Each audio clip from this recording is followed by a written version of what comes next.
सब ठीक होंगे। तो मैं पुनीत श्याम स्वागत करता हूं आपका अपने YouTube चैनल SPS में। तो आज मैं आपके लिए लेकर आया हूं +1 क्लास से एक और नया लेक्चर, नया टॉपिक ही हम आज स्टार्ट करने जा रहे हैं। तो आज का टॉपिक हमारे पास है परमुटेशन एंड कॉम्बिनेशंस। तो ये जो चैप्टर है ये आपके लिए सबसे इम्पोर्टेंट होने वाला है एग्ज़ाम पॉइंट ऑफ व्यू, और आपके जो कंपटीशन एग्ज़ाम्स होते हैं उनके लिए आपका कभी पीछा नहीं छोड़ने वाला, ये परमानेंट आपके साथ ही चलेगा। लेकिन सबसे बड़ी प्रॉब्लम ये है कि स्टूडेंट को ये चैप्टर हमेशा उनके मन में यही रहता है कि उनको समझ में नहीं आया, चाहे उनको कितना भी बता लें। क्यों नहीं आता है ये समझ में?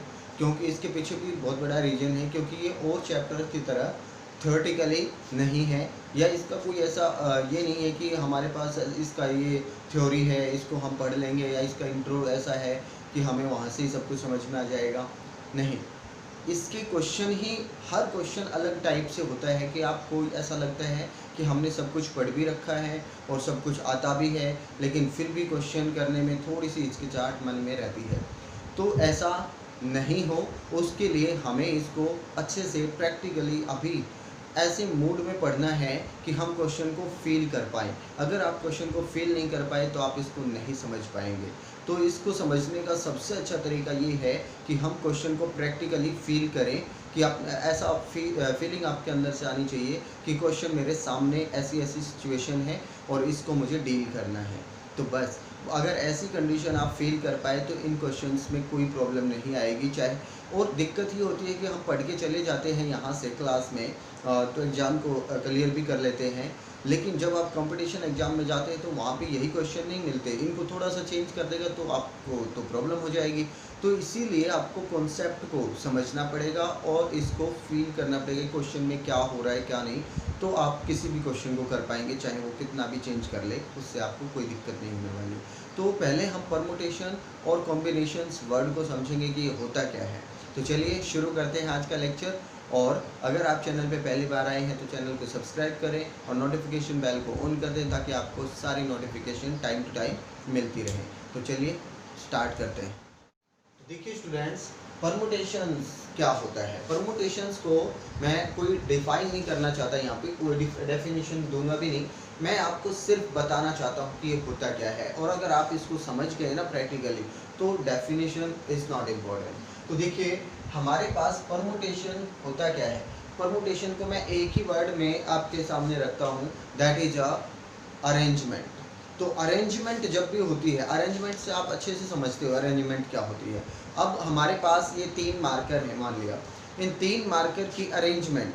अब जैसे मैंने यहाँ पे रखा है ये, फिर इसको यहाँ पे ले आऊँ, इसको यहाँ पे ले आऊँ, तो इनको कैसे अरेंज कर सकते हैं? पहले मैंने इससे लिखा, दूसरा मैंने इससे लिखा, तीसरा मैंने इससे लिखा, फिर मैं पहले इससे स्टार्ट कर दूँ। मतलब आपको अरेंजमेंट करना है, किसी भी चीज़ का हो सकता है वो अरेंजमेंट। मान लीजिए आप में से मतलब 6 सीट हैं, किसी एक बच्चे को बिठाना है तो उसको अरेंज करना है कि कहाँ कहाँ वो बैठ सकता है। तो ये होते हैं नंबर ऑफ वेज। तो परमुटेशंस इज़ अ अरेंजमेंट।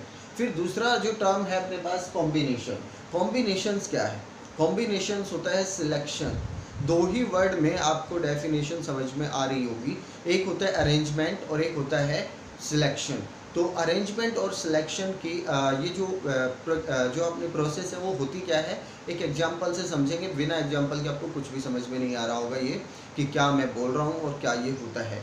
देखिए मैं आपको एक एग्जांपल लेके बताता हूँ कि होता क्या है रियल में, अरेंजमेंट होती क्या है। मान लीजिए आपके पास कोई भी 2 चीज़ें हैं, जैसे आपको एक जगह दे दी शर्ट, आपको 3 शर्ट दे दी गई है, मान लिया that is blue, white and black. ठीक है, अब आपके पास सेम प्रोसेस, आपको शूज दे दिए गए। शूज में भी आपके पास कितने भी शूज, मैं 4 टाइप के मान लेता हूँ आपके पास। तो 4 टाइप के शूज हैं, shoes 1, shoes 2, shoes 3 and shoes type 4। तो ये अपने पास 4 टाइप के शूज हैं। अब आपको कोई बोलता है कि आपको एक शर्ट और एक शूज का कॉम्बिनेशन करना है। कॉम्बिनेशंस देखिए, आपको कंबाइन करना, कॉम्बिनेशन वर्ड को आप वैसे भी समझ सकते हो, दिक्कत थी थोड़ी सी परम्यूटेशन में। तो कॉम्बिनेशन क्या होता है, इनका सिलेक्शन, कि इनमें से कौन सा ऐसा सिलेक्ट करूं मैं, कौन सा कॉम्बिनेशन बनाऊं। तो कॉम्बिनेशन से आप समझ ही रहे होंगे कि होता क्या है। तो देखिए कौन सा कॉम्बिनेशन कैसे कैसे बन सकता है, ध्यान से देखिए। अगर मैंने पहले ब्लू शर्ट ली तो उसके साथ शूज कितने ले सकता हूँ, 4। ध्यान से देखिए, शूज 1 भी हो सकता है, शूज 2 भी हो सकते हैं, शूज 3 भी हो सकते हैं और शूज 4 भी हो सकते हैं। तो एक ब्लू शर्ट के साथ ये 4 वे हो गए, तो वैसे ही व्हाइट शर्ट के साथ भी तो हो सकते हैं। Shoes 1, shoes 2, shoes 3, shoes 4। वैसे ही अपने पास जो थर्ड है ब्लैक, ब्लैक के साथ भी 4 हो सकते हैं। Shoes 1, shoes 2, shoes 3 and shoes 4। तो इस टाइप से अपने पास नंबर ऑफ वेज कितने बने, ध्यान से देखिए। 4 यहाँ पे तरीके हैं, दैट इज 4, और 4 यहाँ पे हैं और 4 यहाँ पे हैं। टोटल कितने वे बन गए अपने पास, 12। मतलब कितने कॉम्बिनेशंस बन गए, ये 12 कॉम्बिनेशन अपने पास है, जिससे हम इन दोनों चीज़ों का इस्तेमाल कर सकते हैं।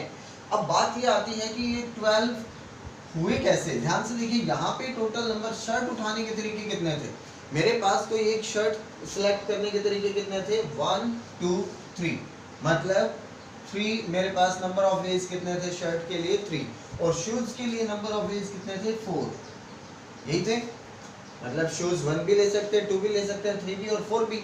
अब हमारे पास ये 12 कैसे हुए, जब मैंने इसको और इसको, हिंदी में बोल रहा हूं मैं, शर्ट एंड शूज, एंड का मतलब मैंने आपको फर्स्ट चैप्टर में समझाया था, दैट इज इंटरसेक्शन। तो इंटरसेक्शन जब भी होता है, इंटरसेक्शन का मतलब क्या था अपने पास, अगर आपने फर्स्ट चैप्टर को अच्छे से किया तो इंटरसेक्शन ये था, जो इस सेट में भी आता है और इसमें भी आता है, दोनों में आता है। तो दोनों को हम अरेंज कर रहे हैं, तो अपने पास क्या रहेगा, जो इंटरसेक्शन होता है, और उसके लिए हमेशा क्या होता है, मल्टीप्लाई। तो multiply this two is equal to 12। तो जब भी आपके पास ये बोला जाए कि ये और ये दोनों को सिलेक्ट करके कॉम्बिनेशन बनाइए, तो आप क्या करेंगे, multiplication of the number of ways. तो नंबर ऑफ वेज का मल्टीप्लीकेशन कर देंगे। अगर मान लीजिए यही चीज दूसरे तरीके से बोली जाती, बोला जाता कि आपके पास शर्ट ये है, शूज ये हैं, आपको इनमें से कोई एक चीज सिलेक्ट करनी है। तो एक बात बताइए, आपको शर्ट सिलेक्ट करने के तरीके कितने हैं, 3, और शूज सिलेक्ट करने के कितने हैं, 4। और मैंने कहा है आप या तो शर्ट लीजिए या फिर शूज लीजिए। क्या बोल रहे हैं हम, या। और या का केस क्या था अपना, यूनियन। और यूनियन में क्या था, कोई भी एक चीज, मतलब यहाँ से यहाँ तक कोई भी एक चीज थी अपने पास, तो कोई भी एक चीज या तो ये होना चाहिए या फिर ये होना चाहिए। तो वहां पे नंबर ऑफ वेज देखो, 3 इसके, 7 इसके, टोटल कितने, 3 और 4 7। तो टोटल अपने पास कितने बन जाएंगे, 7 नंबर ऑफ वेज बन जाएंगे कोई एक चीज सिलेक्ट करने के लिए, या शर्ट या फिर शूज या फिर कोई और चीज भी दे रखी हो, तो वो सारे मिक्स होके क्या बन जाएंगे, एडिशन। तो एडिशन के रूल में क्या होता है, या बोला जाएगा। जब भी बोलकर देखिएगा आप, जब भी सिलेक्शन होगा तो आप या बोलेंगे उसके, या तो शर्ट या शूज या बेल्ट और या जो भी। तो अब आपके पास जब भी आपको बीच में एंड बोला जाए, दिस एंड दिस, जब भी आपको एंड बोला जाए तो आप क्या करेंगे, फिर उसका मल्टीप्लिकेशन, मतलब कॉम्बिनेशन बनाना है हमको, तो क्या करेंगे, मल्टीप्लिकेशन। अब एक बात और आती है कि अरेंजमेंट जो हम करते हैं वो आपको समझ में आ चुका है। अब हम पढ़ते हैं परमुटेशन टाइप 1 क्वेश्चन। तो परमुटेशंस के जो क्वेश्चंस होते हैं, जो जाने पहचाने क्वेश्चंस हैं, उनको मैं एग्जांपल लेके करवा रहा हूँ। एक्सरसाइज हम बाद में करेंगे, आज एक एक एग्जांपल उठा लेते हैं। तो देखिए पहला एग्जांपल हम स्टूडेंट, पहला एग्जांपल है अपने पास, क्या कहता है, how many 3 digit numbers can be formed by using the digits this this this and this if RNA and RN। ये RNA और RA का मतलब क्या है। अब नंबर अगर मुझे बनाना है तो कोई चीज़ रिपीट भी हो सकती है, तो वहाँ पे रिपीटेशन इज नॉट अलाउड, यहाँ पे रिपीटेशन अलाउड नहीं है, और यहाँ पे रिपीटेशन इज अलाउड। मैंने दोनों केसेस एक ही क्वेश्चन में लेके आपको बताने की कोशिश करेंगे। तो देखिए यहाँ पे रिपीटेशन इज नॉट अलाउड कि रिपीट नहीं होगा कोई भी वर्ड, और यहाँ पे रिपीटेशन इज अलाउड। तो ध्यान से देखिएगा इस क्वेश्चन को, क्या कहता है, कहता है हाउ मैनी 3 डिजिट नंबर्स, मुझे 3 अंकों की संख्या निकालनी है। 3 डिजिट नंबर मतलब 3 अंकों की संख्या, तो मुझे वो 3 अंकों की संख्या क्या होगी। इस चैप्टर की खास बात ये है कि अगर ये आपको समझ में आ गया तो इसके क्वेश्चन में 2 या 3 लाइन से ज़्यादा नहीं लिखना पड़ता, आपका सॉल्व हो जाता है क्वेश्चन। तो देखिए how many 3 digit numbers can be formed by using the digits 1 2 3 4 and 5। इसीलिए कंपटीशन एग्जाम में यहाँ से क्वेश्चन बदल बदल के आपको मिलते हैं, क्योंकि क्वेश्चन बहुत जल्दी भी होता है अगर समझ में आ जाता है तो ध्यान से देखिए 3 डिजिट नंबर्स बनाने हैं हमें, हमने 3 डिजिट्स की प्लेस बना ली, that is 1's place, 10 and 100। तो ये तीनों बना लिया मैंने। अब देखिए मेरे पास एक ब्रैकेट है, मान लिया उसमें मेरे पास डिजिट कितनी है 1 2 3 4 एंड 5। अब यहाँ से मुझे डिजिट निकाल के यहाँ पे पुट करते जाना है और मुझे 3 अंकों की संख्या बनानी है। तो एक बात बताइए, मैं यहाँ पे इनमें से कौन सा अक्षर लिख सकता हूँ।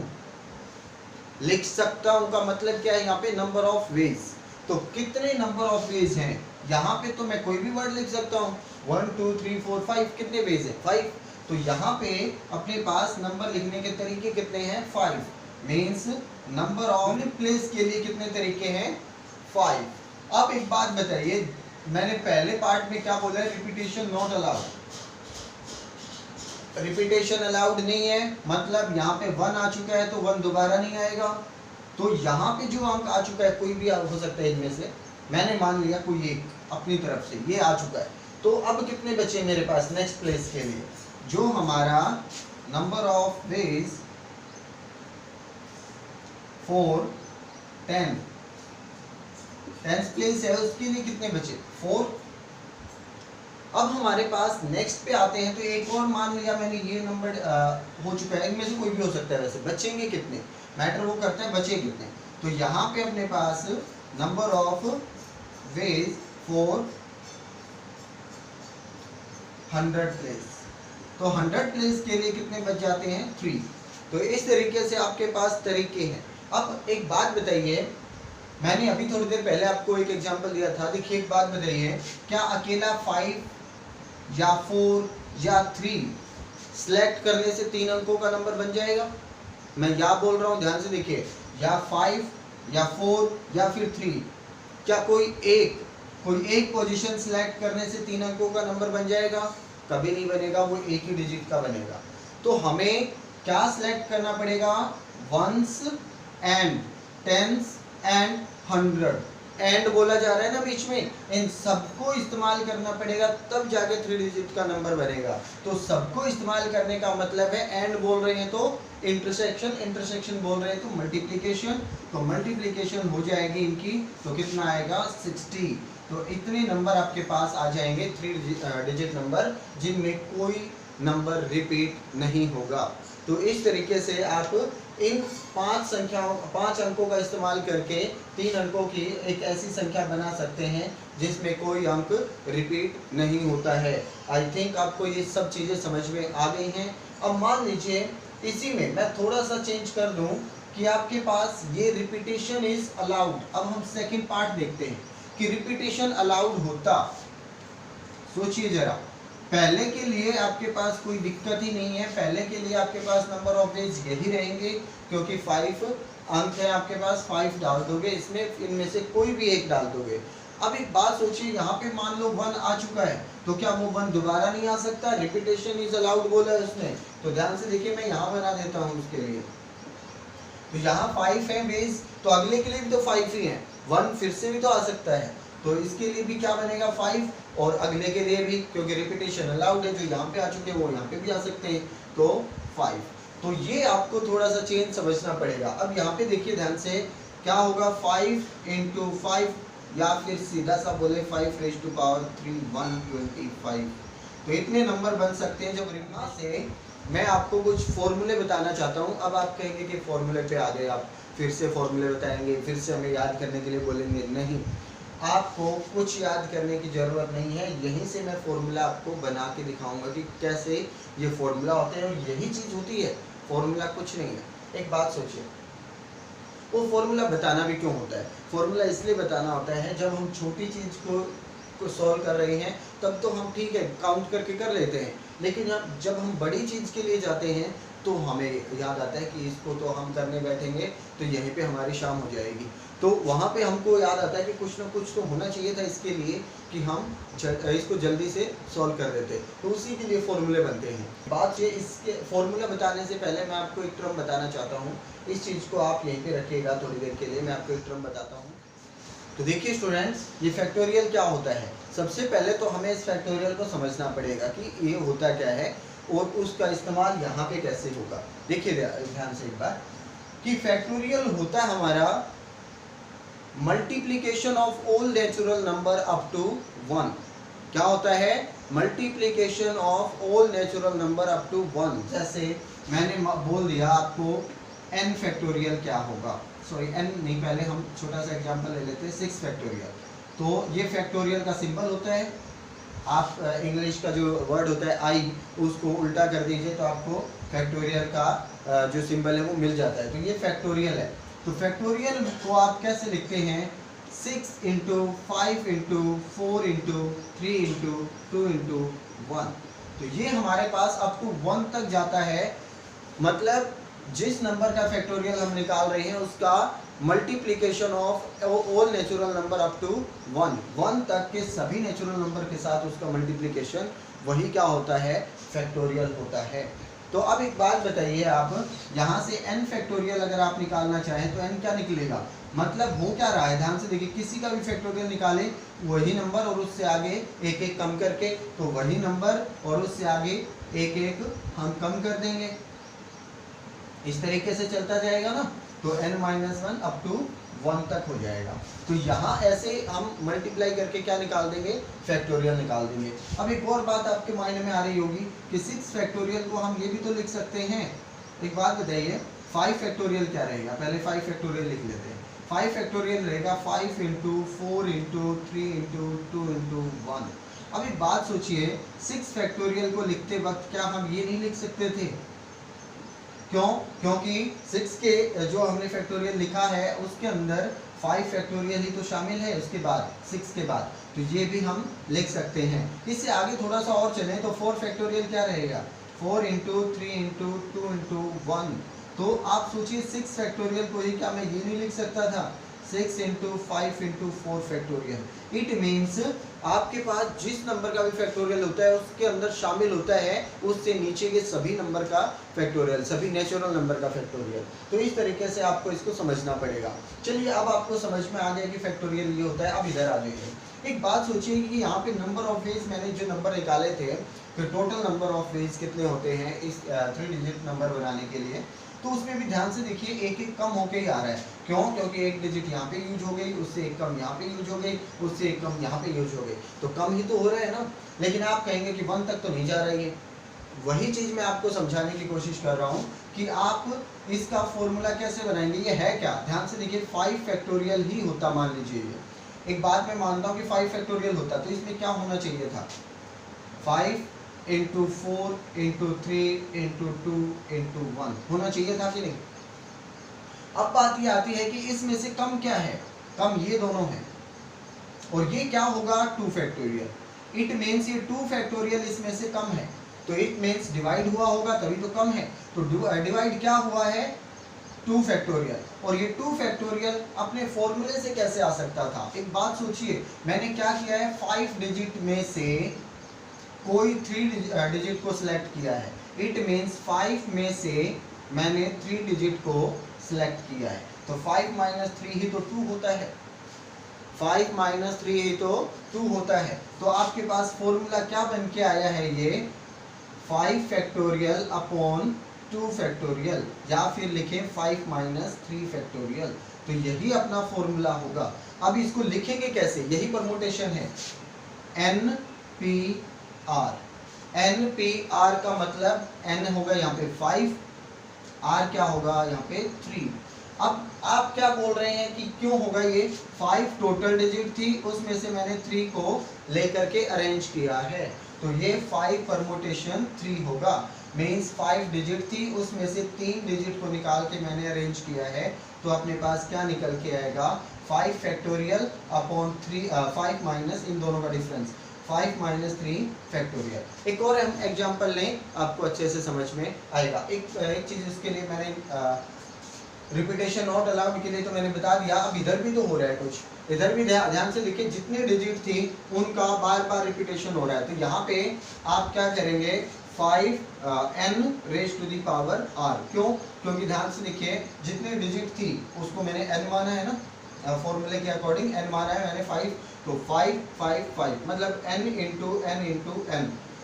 अब ये 3 टाइम है तो 5 का क्यूब हो गया। अगर ये r टाइम होता, देखिए इसको मैंने r माना था ना, NPR, अगर ये r टाइम होता तो क्या लिखते, n raise to power r।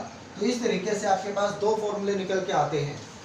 Repetition not allowed के लिए NPR is equal to n factorial upon n minus r factorial, और रिपीटेशन अलाउड के लिए क्या होगा, NPR is equal to n raise to the power r। तो इस तरीके से आपके पास दो फॉर्मूले निकल के आते हैं। तो ये दो फॉर्मूले आप छोटी टर्म के लिए इस्तेमाल कर रहे हैं तब तो आप कैलकुलेट इसी तरीके से कर देंगे क्योंकि आपको दिख रहा होगा, और अगर आपको नहीं दिख रहे हैं तब आप इन फॉर्मूले का इस्तेमाल करेंगे। तो अब दूसरी टर्म आ जाती है। अब देखिए हम थोड़ा सा और यूज करते हैं सेकेंड टाइप ऑफ परमुटेशन। ये एक टाइप की परमुटेशन थी जिसको हमें अरेंज करना था, नंबर्स को अरेंज करके हमें क्वेश्चंस करने थे। अब हमारे पास सेकेंड टाइप ऑफ परमुटेशन आती है, वो करते हैं। Second type permutation, second type पढ़ने के लिए आप उसी एग्जाम्पल पे पहुंच जाओ एक बार, जो पिछला एग्जाम्पल था। मैंने क्या लिया था, डिजिट ली थी मैंने 1 2 3 4 एंड 5 और उससे ही से नंबर बनाया था। अब डिजिट तो 5 ही हो, लेकिन यहाँ पे लिखा गया हो 2 और यहाँ पे भी लिखा गया हो 2। डिजिट तो अभी 5 ही हैं और इन्हीं का इस्तेमाल करके आपको 3 जो डिजिट है उनका नंबर बनाना हो, ऐसे करके। तो देखिए रिपीटेशन हो रही है ना, सॉरी रिपीटेशन यहाँ पे हो रही है, यहाँ पे नहीं, मतलब डिजिट सेम सेम हो। अभी तक तो डिजिट आपके पास क्या थी, सारी डिफरेंट थी, तब अच्छी बात थी। अब सेकंड टाइप परमुटेशन में हमने थोड़ा सा चेंज किया है कि ऐसा हो जाए तो क्या होगा, मतलब हम फील करना चाहते हैं क्वेश्चंस को कि हमारे पास नंबर ऑफ वेज निकलेंगे कैसे। तो ध्यान से देखिए, अगर मैंने डिजिट को सेम कर दिया है तो अब थोड़ा सा चेंज बनेगा, उस चेंज को समझते हैं। ध्यान से देखिए, मैं नंबर्स को लेकर के उस चेंज को नहीं समझता, एक बार के लिए मैं कुछ वर्ड लेता हूँ। एक बात सोचिए, आपने वर्ड लिया MAT और मैंने कहा इसको अरेंज कर दीजिए। आप कोई क्या करेगा, अरेंज करेगा इसको, तो क्या करेगा, T पहले लिख देगा, A यहाँ पे, M यहाँ पे, ठीक है, ये भी चेंज हो सकता है। या फिर लिखेगा ATM या लिखेगा AMT, इस तरीके से हो सकते हैं। या फिर आपके पास MTA ये हो सकता है। तो अपने पास और क्या तरीका बच गया इसको लिखने का, देखिए TMA ये होगा। तो अपने पास कितने तरीके बने, 6। तो 6 ऐसे वेज हैं, कोई आई थिंक कोई रिपीट नहीं हुआ इसमें, सारे अलग अलग लिखे मैंने। अब एक बात बताइए, इस वर्ड की जगह पे अगर मैं इसको ये कर देता MAA, तब भी करके देख लेते हैं। A यहाँ पे आ गया, A यहाँ पे है, M यहाँ पे आ गया, ठीक है। A यहाँ पे है, A यहाँ पे है और M यहाँ पे आ गया। फिर है A यहाँ पे है, M यहाँ पे है और A यहाँ पे आ गया। M यहाँ पे, A और A यहाँ पे आ गया। जहाँ पे T है वहाँ पे मैं A लिख रहा हूँ, A यहाँ पे, M और A, ये बन जाते हैं। अब एक बात सोचिए, जब मैंने ये लिखे थे, तीनों अलग अलग नंबर थे अपने, तो 6 तरीके बने थे। तीनों सेम हैं तब भी 6 ही बने, सेम तीनों नहीं है, कोई भी रिपीट हो रहा है तब भी, मतलब नंबर ऑफ वेज तो 6 ही बनेंगे, ये नंबर तो हम 6 ही लिखेंगे। लेकिन क्या ऐसी चीज़ें नज़र आ रही हैं जो सेम सेम है? बिल्कुल, ये देखो, जो सेम है उसको एक बार काट दीजिए, और ये है, और एक ये, 3 चीज़ें कट के 3 बच गई,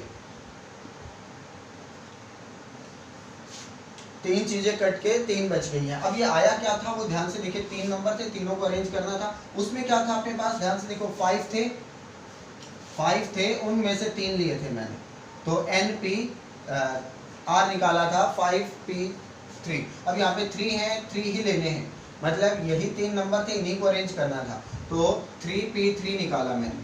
ये 3P3 निकला क्या? 3P3 निकालने से पहले आपको एक वर्ड मैं बताना भूल गया था, जो मैंने फैक्टोरियल बताया 6 फैक्टोरियल, उसके साथ साथ एक अलग से टर्म आती है 0 फैक्टोरियल, और ये 0 फैक्टोरियल का टर्म क्या होता है, इक्वल टू 1। अब ये क्यों होता है, आपको माइंड में आ रहा होगा कि 0 की मल्टीप्लाई तो किसी से भी करो 0 हो जाता है, लेकिन यहाँ पे मैंने आपको क्लियरली बताया था कि आपके पास हर नंबर का फैक्टोरियल कहाँ तक मल्टीप्लाई होगा, 1 तक मल्टीप्लाई होगा, तो लास्ट टर्म क्या होगी, 1 से नीचे नहीं जा सकते हम, तो 0 का फैक्टोरियल क्या होगा, 1। क्यों?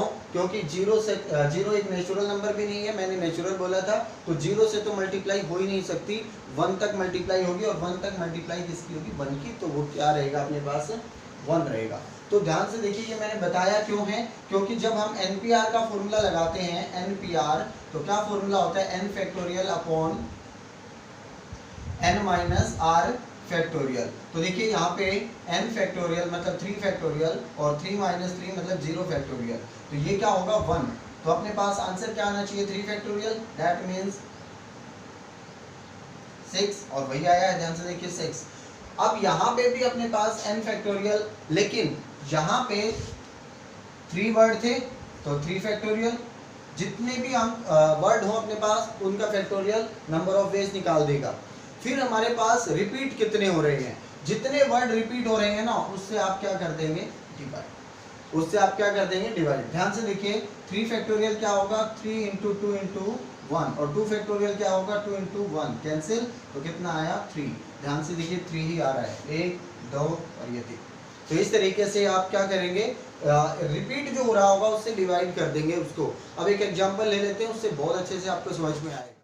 तो देखिए स्टूडेंट, सेकंड एग्जांपल मैं लेता हूँ, उससे आगे का थोड़ा सा जो अभी अभी हमने काम किया उसको समझते हैं। कहता है find all the permutation of the word this, इस वर्ड की सारी परमुटेशंस निकालनी है हमें। तो सारी परमुटेशंस कैसे निकालनी, पहले तो हम ये देखते हैं कि इस वर्ड में अंक कितने, इसी की निकालनी है। अब इसमें से कोई और वर्ड सिलेक्ट तो करने नहीं है, जैसे मैंने मान लिया है टोटल वर्ड इसमें कितने लेटर कितने हैं, इसमें 1 2 3 4 5 6 7 8 9 10 11, कितने हैं, 11 हैं। तो 11 में से हम ये तो है नहीं कि 5 उठाने हैं, 11 में से 5 उठाने होते तो हम क्या करते हैं, 11 परमुटेशन 5 कर देते। लेकिन मुझे क्या करना है, आपके पास जितने वर्ड हैं उनमें से उतने ही लेने हैं, इन सबको ही अरेंज करना है, ऑल द परमुटेशंस निकालनी है। तो ऑल द परमुटेशन निकालने का मतलब है 11 परमुटेशन 11, और ये हमेशा किसके इक्वल होता है, 11 फैक्टोरियल, मतलब 3, ये दोनों सेम हो तो नीचे तो 0 ही आना है, तो उसका कोई इफेक्ट नहीं पड़ना, तो वो क्या होता है 11 फैक्टोरियल। तो आपके पास ध्यान से देखिए टोटल नंबर ऑफ 11 फैक्टोरियल बन जाएंगे। लेकिन अब बात ये आती है 11 फैक्टोरियल बन तो जाएंगे, लेकिन इसमें से रिपीटेशन किस किस की हो रही है वो देखना है। अब रिपीट क्या क्या हो रहा है, ध्यान से देखिए, ई क्या रिपीट हो रहे हैं, नहीं, एक्स नहीं, ए हो रहा है, ए कितनी बार हो रहा है, 2 बार, तो हम क्या करेंगे, 2 फैक्टोरियल से डिवाइड कर देंगे। फिर एम देखेंगे, एम नहीं हो रहा, एन आई हो रहा है, आई भी 2 बार हो रहा है, तो इट मीन्स 2 फैक्टोरियल। फिर हम देखते हैं एन, एन भी 2 टाइम हो रहे हैं, इट मीन्स 2 फैक्टोरियल। तो ये हमारे पास टोटल नंबर ऑफ परमुटेशंस आती है इस वर्ड की।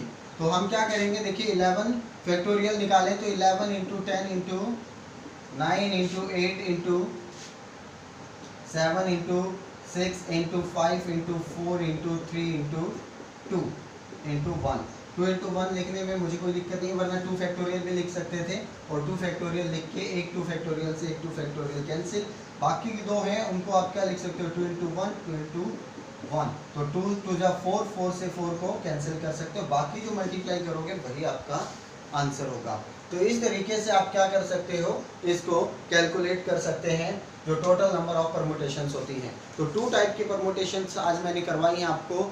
एक तो अपने पास जनरली जो अलग अलग डिजिट्स दे रखी हो उन्हीं से कोई वर्ड बनाना है या फिर नंबर बनाना है, या फिर ज़्यादा मतलब ज़्यादा में से कम को सिलेक्ट करना, या फिर सभी को सिलेक्ट करके उसमें से रिपीटेशन कितनी है वो अलग से निकालना। तो ये सब चीज़ें आपने सीखी हैं। इससे अगले लेक्चर में आप थर्ड टाइप ऑफ परमुटेशन सीखेंगे और एक्सरसाइज के क्वेश्चन करेंगे। तो चलिए मिलते हैं हम नेक्स्ट वीडियो में। अगर वीडियो पसंद आती है तो इसको लाइक ज़रूर करें और शेयर करें अपने फ्रेंड्स के साथ। तो मिलते हैं नेक्स्ट।